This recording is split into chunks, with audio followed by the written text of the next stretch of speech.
अगर आपको लगता है यार मेरी तो ज़िंदगी कोई सुनता ही नहीं है, तो ये पॉडकास्ट आपके लिए बना है। अगर आपको भी लगता है कि मुझे ढंग से सुना नहीं जाता है, मेरी बात को नज़रअंदाज कर दिया जाता है, या मेरी बात का वज़न नहीं है, या लोग मुझे सुनते नहीं हैं, और मैं लोगों के बीच अपनी अटेंशन कैसे ग्रैब करूं, तो ये पॉडकास्ट आपके लिए है। हमारी आवाज़ एक ऐसा इंस्ट्रूमेंट है जो हम जिंदगी भर प्ले करते हैं, हम सब, बट शायद इस आवाज़ का कैसे बेहतरीन तरीके से इस्तेमाल करना है ये शायद हमें किसी ने बताया नहीं है बैठकर। एक ज़ुबान ही तो है जिसके कारण आप एक बड़ी से बड़ी जंग छेड़ सकते हैं, और एक ज़ुबान ही है जो आपको आपका ज़िंदगी भर का प्यार दिला सकती है। ये बहुत इंपॉर्टेंट चीज़ है। इससे पहले मैं आपको ये बताऊं that how do we speak so powerfully that people listen to us. इससे पहले हमारा ये जानना इम्पॉर्टेंट है कि व्हाट नॉट टू डू ताकि people listen to us. So here I am in this podcast presenting 7 sins of speaking. Number 1 is gossip. सब अपने लाइफ में, अपने रिलेटिव्स में, अपने फ्रेंड्स, अपने सर्कल में ऐसे लोगों को जानते हैं जो दूसरों के बारे में इल बात करते हैं, बुरी बात करते हैं, पीछे बुराइयां करते हैं, चुगली करते हैं। और हो सकता है हमें सुनने में बड़ा मजा आए चटपटी बातों को, बट हमें दिल से, अंदर से बात पता होती है कि आज वो हमारे साथ किसी और की चुगली कर रहे हैं, कल को हमारे जाने के बाद वो हमारी चुगली किसी और के साथ करेंगे। हो सकता है आप ऐसे लोगों को जानते हो जो गॉसिप करते हैं, और हो सकता है कि आप ही हो जो दूसरों के लिए गॉसिप करते हैं। In both the scenarios this is number 1 sin of speaking, because जब आप किसी के बारे में गॉसिप करते हैं तब उससे आपका पहला इम्प्रेशन एक क्वालिटी इंप्रेशन नहीं बनता है। अगर आप चाहते हैं कि आप एक ऐसी पर्सनालिटी बने कि लोग आपको सुने और आपको समझें और आपकी बात का वैल्यू करें, तो ये पहली चीज़ तो आपको छोड़नी पड़ेगी, which is involving your self in gossiping. Number 2 is judging. जब भी हम किसी से बात करने लगते हैं और हमें बड़ी आसानी से हर किसी को समझ आ जाता है कि आप उन्हें जज कर रहे हैं या सामने वाला आपको जज कर रहा है, जब भी आप किसी ऐसी कॉन्वर्सेशन में इन्वॉल्व होते हैं जो जजमेंटल होती है, वो आपकी पर्सनालिटी को लोअर डाउन कर देती है। या तो आप खुद ऐसे लोगों से बात नहीं करना पसंद करेंगे जो आपको जज करते रहते हैं, या फिर लोग आपसे बात नहीं करना पसंद कर देंगे क्योंकि आप लोगों को जज करते रहते हैं। मैं इस बात को समझती हूँ कि हम सब की अपनी अपनी प्रीकंसीव नोशंस हैं, हम सब अपने अपने थॉट्स और आइडियाज़ के साथ बने हैं, हमारे विचारों ने, हमारी सोच ने ही हमको बनाया है। बट फिर भी ऐसा होता है कि जब हमारे सोच या विचारों से मैच ना खाता हुआ कोई इंसान हमसे बात करता है तो हम उसे जज करने लगते हैं, which is a wrong trait. मुझे ऐसे लगता है कि स्पेसिफिकली अब 2024 में हमें एक ऐसी स्पेस क्रिएट करनी चाहिए जहाँ पर हम किसी के पास जाकर और कोई भी हमारे साथ आकर नॉन जजमेंटल कॉन्वर्सेशन कर सके, बातें कर सके। अगर कोई हमें किसी चीज़ के बारे में कुछ बता रहा है तो हम उनका तर्क समझ के बिना उन्हें जज करे, क्योंकि हम उनके बारे में ज़्यादा नहीं जानते, क्योंकि हम उनके पास्ट से नहीं निकले, क्योंकि हम वो नहीं जर्नी जी कर आए हैं जो कि सामने वाला जी कर आ रहा है, तो हम कोशिश करें कि हम सामने वाले को जज ना करें और अपने आप को भी जज ना होने दें। And number 3 is negativity. हम सब ने ये बात भी बहुत अच्छे से देखी होगी, कुछ ऐसे लोग होते हैं चाहे उन्हें कितनी भी अच्छी लाइफ मिली हो, वो कोई ना कोई कमी तो ढूंढ ही लेते हैं। चाहे उन्हें कैसी भी सिचुएशंस और कैसे भी कंडीशंस में डाल दो, वो सिर्फ बैठकर कमियां ही निकालते हैं, नुक्स ही निकालते हैं।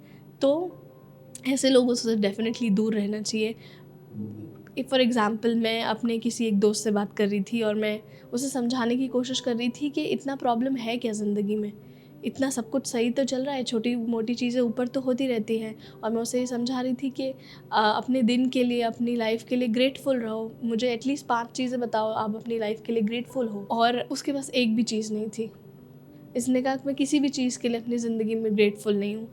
क्या मुझे नहीं पता कि आपके पास इतने पैसे हैं या नहीं, बट आपके पास परिवार है, आपके पास आपका हेल्थ है, आपके पास आँखें हैं, आपके पास आपका जुड़ा हुआ शरीर है और आज आपके साथ कुछ बुरा नहीं हुआ, ये इस चीज़ के लिए भी आप ग्रेटफुल रह सकते हो। आपके कपड़ों के लिए, अपने प्रोफेशन के लिए, कितनी सारी चीज़ें हैं जो हमने फॉर ग्रांटेड ले लिए हैं और हम उनके लिए ग्रेटफुल नहीं रहते। और ऐसे लोग कहीं ना कहीं किसी ना चीज़ में कमियां निकालते रहते हैं। तो शायद अगर आपको लगता है कि लोग आपकी बात नहीं सुनते हैं, तो अपने आप को चेक कीजिए कि क्या मैं वो इंसान तो नहीं हूँ जो दूसरों में कमियां निकालता फिरता है। तो डेफिनेटली नंबर 4 इज़ कंप्लेनिंग। ये तो हमारा ऑल टाइम फेवरेट स्पोर्ट है, राइट। हम सब कभी ना कभी अपनी लाइफ में कंप्लेनिंग में तो इंडल्ज हुए ही हैं, अबाउट पॉलिटिक्स, अबाउट वेदर। कोई भी चीज़ हमारे आसपास जब भी चेंज होती है या घटती रहती है तो हम उसके लिए कंप्लेनिंग मोड में ही ऑन रहते हैं।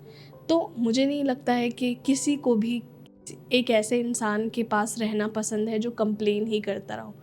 अगर आपको करनी भी है तो एक कंस्ट्रक्टिव क्रिटिसिज्म होता है, बट अगर आप एक ऐसे इंडिविजुअल हैं जो बार बार किसी न किसी चीज़ के लेकर बैठकर रोता ही रहता है, तो मुझे नहीं लगता कि लोग शायद आपके पास बैठना पसंद करेंगे। सो अपनी कंप्लेनिंग हैबिट को बदलना शुरू कीजिए।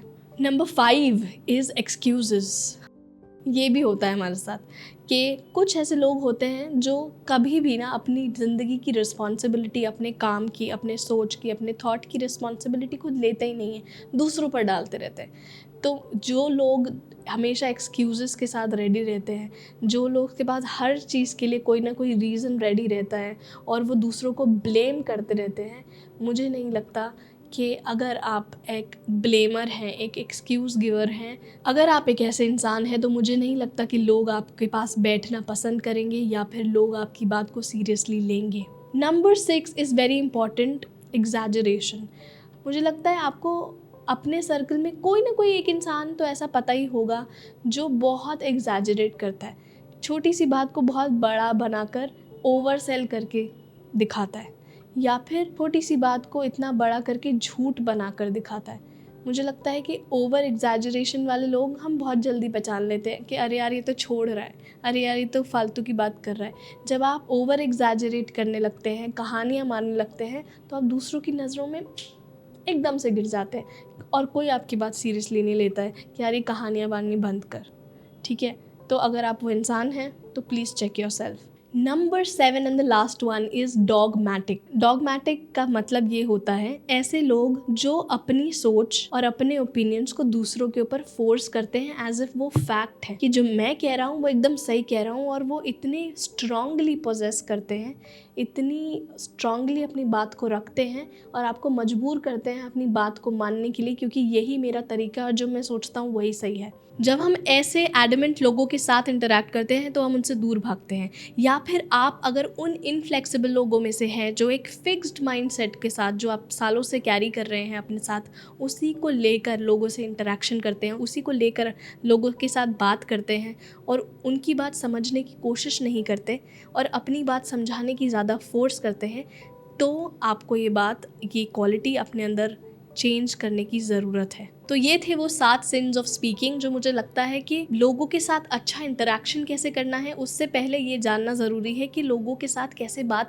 नहीं करनी है। और अगर आप मुझसे पूछोगे सिर्फ एक hack that will help you speak with people in a way कि लोग आपको सुने, लोग आपको समझें, लोग आपके साथ बात करना चाहें, तो वो एक हैक है कि आप उनके बारे में बात कीजिए। हम सबको अपने बारे में जानना, अपने बारे में सुनना, तारीफ़ सुनना, एक कुछ ऐसी बातें सुनना जो वो खुद नहीं जानते, बहुत पसंद है। तो अगर एक हैक मुझे आपको देना हो तो वो ये होगा कि जब आप लोगों से मिलते हैं, पब्लिकली या फिर प्राइवेटली, आप स्टेज पर खड़े होकर बात कर रहे हैं या फिर एक नॉर्मल ज़िंदगी में कॉन्वर्सेशंस कर रहे हैं अपने डे टू डे लाइफ में, सारे सिनेरियोज़ में, मैं सिर्फ एक चीज़ कहूँगी कि आप इन क्वेश्चन से आगे बढ़िए कि आप कैसे हो और आप क्या करते हो। जब आप किसी से पूछते हो आप क्या करते हो तो वो आपको जवाब देते हैं कि मैं लॉयर हूँ, सीए हूँ, डॉक्टर हूँ, अपने प्रोफेशन के बारे में बातें हैं। जब आप किसी से पूछते हो कि आप कैसे हो तो वो आपको बोलते हैं मैं बढ़िया हूँ, मैं या नहीं बढ़िया हूँ। मुझे लगता है कि इन 2 क्वेश्चन से आगे बढ़कर जब आप उनके बारे में जानना चाहेंगे कि आप खुश हो, what makes you happy, what makes you sad, कि आप उनसे उनके बारे में ही बात करिए। हम सबको भी बोलना इसलिए पसंद है क्योंकि हम चाहते हैं कि लोग हमें सुने। तो जब आप चाहते हैं कि लोग आपको पसंद करें तो आप उनके बारे में बात करिए। ऐसे क्वेश्चंस पूछिए जो उनकी पर्सनालिटी के बारे में लेयर बाय लेयर आपको बताएं। मुझे लगता है ये एक बहुत बेहतरीन तरीका है to start with, to help people like you and listen to you. मैं उम्मीद करती हूँ आपको ये पॉडकास्ट पसंद आया हो, आपको ये टिप्स पसंद आई हो। अगर आई हैं तो please share with somebody who may need it the most. And also, thank you so very much for supporting Hocus Pocus with Anshul, which is India's first magical podcast, जहाँ पर every Thursday मैं करती हूँ अलग अलग experts and leaders से बातें, and me being a magician उनके साथ magic भी perform करती हूँ. That I will start uploading these videos in the name of Magic Time on every Monday. And on Saturdays हम करते हैं ऐसे ही कुछ दिल की बातों पर चर्चा. So I will see you again on every Thursday and Saturday 7 PM and subscribe.